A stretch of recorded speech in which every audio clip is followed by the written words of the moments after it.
नमस्कार, स्वागत आहे तुमचं वैशाली लाईफ अँड किचनमध्ये. तर गावाला जायची तयारी. तर इथे बसने प्रवास चालू होता आणि ऊन इतकी होती तर विचारूच नका, खिडकीमधून सरळ ऊन यायची. त्यानंतर इकडे गावी आली. गावी आल्यानंतर बघितलं तर काय देवाजवळ इतकं सजून ठेवलेलं आहे, भरपूर असं. म्हणजे आधी इतकं नव्हतं, आता बऱ्यापैकी खूप इथे लावलेलं आहे काय काय ते. आणि गावी आल्यानंतर आधी सर्वात आधी मी घरच बघत असते, बाकी काही नाही, कुठे काय नवीन केलं काय नाही. आणि एवढी उत्सुकता असतेच माहेरी आल्यानंतर. आणि घर किती जुनं असू द्या कसं असू द्या, पण माहेर बनण्याचं सुख वेगळंच असते. त्यानंतर इथे गोष्टी चालू होत्या. इथे बहीण बसली, तिचा मुलगा, यांचं काहीतरी सुरू होतं.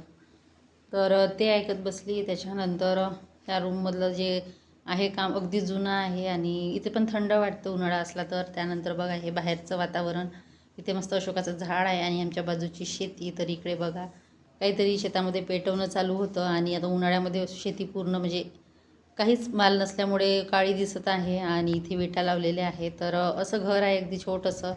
आणि गावी आल्यामुळे व्लॉग आता यायला थोडं लेटच होत आहे. गावी आलं की काही इच्छाच होत नाही, व्हिडिओ शूट तर करते पण एडिट करण्याची, कारण ते राहूनच जातं. त्यानंतर इथे बघा संध्याकाळची वेळ, तर इथे बकऱ्या वगैरे चाललेल्या आहे आणि इथे संध्याकाळी स्वयंपाक झाला. तर शेतातल्या कैऱ्या होत्या, तर त्या कैरीची म्हणजे चटणी करत आहे. म्हणजे चटणी म्हणजे बारीक चिरून घ्यायची आणि त्यामध्ये तिखट मीठ टाकायचं. त्यानंतर इथे संध्याकाळी अशा प्रकारे देवाची लायटिंग लावतात. आणि आता ही सकाळची वेळ. तर इथे नळ आलेले होते, टाक्यामध्ये पाईप लावलेला आहे आणि नळ तर 5लाच येतात सकाळी. आणि बघा ही शेती, आता ही शेती ज्यांची होती त्यांनी विकलेली आहे दुसऱ्याला. तर भरपूर अशी शेती, 2-3 शेती मिळून एकच केलेली आहे. नाही तर मध्ये बांध होते ते सगळं प्लेन केलं. आणि बघा किती छान दिसते. अगदी आमच्या बाथरूमचं जे हे आहे, भिंत आहे ती, त्याला लागूनच शेती आहे, कारण शेवटी घर असल्यामुळे पूर्ण शेतीच लागून आहे. पण छान असं वातावरण असतं सकाळच्या वेळेस. आणि अगदी जिकडे वाहन तिकडे प्लेन शेती, झाडं वगैरे छान. आणि हेच पावसाळ्यामध्ये हिरवं हिरवं असते सगळीकडे. आणि हिवाळ्यामध्ये पण छान असे कापूस वगैरे असतो इथे. तर मस्त अशी शेती आहे. त्यानंतर इकडे टाकं भरलेलं, ड्रम भरलेलं, तो ड्रम भरलेला. आणि सकाळी सगळं पाणी भरून ठेवावं लागतं. तर अशा पद्धतीचं हे बाहेरचं आहे, याआधी पण मी तुम्हाला दाखवलेलं आहे. त्यानंतर इकडे आई पाणी भरत होती. आणि इथे सकाळचा नाश्ता, तर नाश्त्यामध्ये होते आप्पे. आणि आता त्या साईडला नळ होता तो बंद आहे, त्याच्यामुळे पाणी आता इकडनं भरावे लागते. 1-2 नळ आहे, एक सरकारी आहे आमच्या त्या अंगणामध्ये आणि इकडे घरगुती नळ. त्यानंतर इथे तर माझी बहीण काहीतरी नाश्त्याचं तिचं चालू होतं. इकडे आप्पे करणं, चटणी करायची होती. आणि मी तिकडे पाणी आणायला गेली, कारण आई भरून द्यायची. आणि मग इकडे आम्ही आणून ठेवत होतो, कारण तिच्या पायाच्यानी त्रास होतो त्याच्यामुळे ती आणू शकत नाही. आणि त्यानंतर इकडे नाश्ता वगैरे झाला.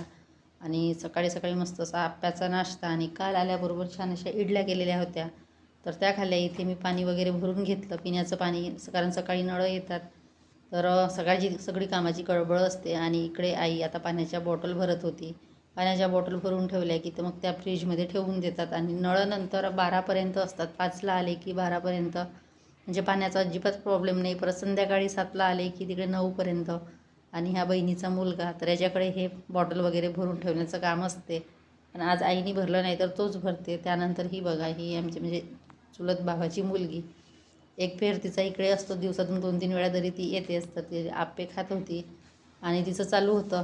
आणि यावेळेस ती मला घाबरली नाही, नाही तर दरवेळेस येत नव्हती जवळ. यावेळेस तर लवकरच आली आणि छान बोलत होती. आता मोठी झाली थोडी, तर तिचं इकडे तिकडे इकडे तिकडे फिरणं सुरू होतं. त्यानंतर इथे फरशी पुसत होती माझी बहीण. आणि मी आले तर काहीच कामं केले नाही, कारण एक दिवस तर म्हटलं आरामच करायचा. आणि खरंच घरी इकडे आलं की काय कुणास ठाऊक काम करायची इच्छाच होत नाही. करते असं नाही, पण एक दिवस तरी आराम घेते, नंतर मदत करते. त्यानंतर ही बोलली की मला तिचं काहीतरी खेळणं होतं ते लावून दे, असं सुरू होतं. आणि इकडून तिकडे तिकडून तिकडे तिचं काही ना काही चालूच असतं. आणि नंतर फरशी वगैरे पुसून झाली, बऱ्यापैकी सर्व कामं आटोपलेले आहे. आणि फरशी ही आमची जुनीच आहे, खूप जुनी आहे. आधी अशाच असायच्या चौकोनी आणि त्या लावायच्या. आता नवीन घरामध्ये आहे ती केलेलं, पण नवीन घर कधी पूर्ण क्लिअर होते मालूम नाही, कारण शेतकऱ्याचं घर म्हटल्यावर काही ना काही कामं निघतातच, खूप पसारा होतो. तर हे सगळं आवरलं. इथे दुपारच्या जेवणाची तयारी. इथे दुपारच्या जेवणामध्ये पाटोळीची भाजी, भात, चपाती, पापड आणि परत कुठली तरी भाजी होती. त्यानंतर हे नवीन घर बघा, आता टाईल्स लावल्या, बाकी काम अजून तसंच आहे. तर इथे सगळे शेतीचे पोते आणि इतरही सामान ठेवलेलं आहे.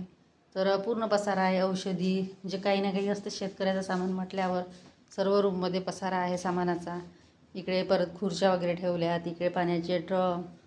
तर घर बऱ्यापैकी झालेलं आहे, पण इलेक्ट्रिक फिटिंग, कलरिंग आणि नळाचं हे व्हायचं आहे. बाकी सगळं झालेलं आहे. तर अशा पद्धतीचं हे नवीन घर आहे आणि सर्वीकडे नुसता सामानाचा पसारा आहे. तर इकडे किचनमध्ये पण तसंच ठेवलेलं आहे. आता या किचनचं दारं वगैरे लावून झालेले आहे, फक्त मेन दार पुढचं लावायचं आहे.